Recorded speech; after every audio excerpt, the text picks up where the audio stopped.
Nashukuru sana wale wote ambao wamekuja hapa ili kuomboleza na familia ya Governor Emeritus wetu kwa kumpoteza ndugu yake Henry Ongoma. Na kwa niaba ya Wanakakamega ningependa kuleta pole zangu kwa familia ya Deputy Party Leader.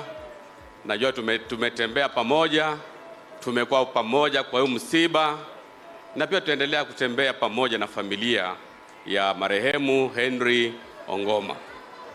Pili, mimi naunga mkono msimamo wa baba kwa sababu baba yeye ako na wisdom. Na sisi kama governors wote, haswa magavana wa ODM na Azimio, tunatambua ujasiri wa baba. We want to support your dialogue. Na mimi nasema ya kwamba this dialogue must be people-centered. Lazima majensis wetu pia wahusishwe katika dialogue ili kuweze kupata suluhisho. Jensis oi! Jensis power! Mwisho, mimi nashukuru senators wetu wa Azimio, haswa Senator Osoti, Senator Wambua, kwa sababu nyinyi you are the really protectors of devolution. Mwaka uliopita yule mswada ambao ulikuwa kwa Senate wa kuongeza pesa hapa katika kaunti zetu zote, all our Azimio senators mliunga mkono, lakini jamaa ambaye alipinga hiyo pesa kuja hapa is one Boni Khalwale. Yeye alipinga 1 billion Kenya shillings kuja hapa. Alafu hivi sasa anaanza kusema anaanza kupotosha wananchi. Na mimi nataka kuambia Khalwale, you are an embarrassment to the Kakamega people.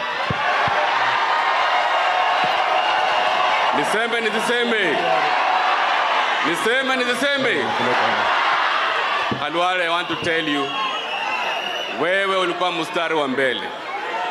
Tulipeleka hiyo bill ambayo ilikuwa inaongeza pesa, na kwa sababu mnazoea kuitwa kule kando, mkaitwa State House, alafu baadaye mkapinga pesa kuja hapa. So I want to tell you Khalwale, ya kwamba ikifika mwaka wa 2027 wembe ni ule ule. Na mwisho, kabla nikaribishe DPL wetu, nataka niulize watu wetu ya kwamba sisi kama Wanakakamega tunashukuru sana vile mmekuja leo kutusaidia katika matanga yetu, na ningependa kuomba baba ya kwamba ile dialogue ambayo tunaunga mkono kule juu, we also want that dialogue kuja kwa katika county assembly yetu. County assembly, we don't have a challenge.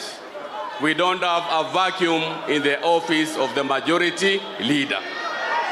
Ikiwa tuko na shida yoyote katika ofisi hiyo, it is important we have a dialogue with the leadership of the county assembly.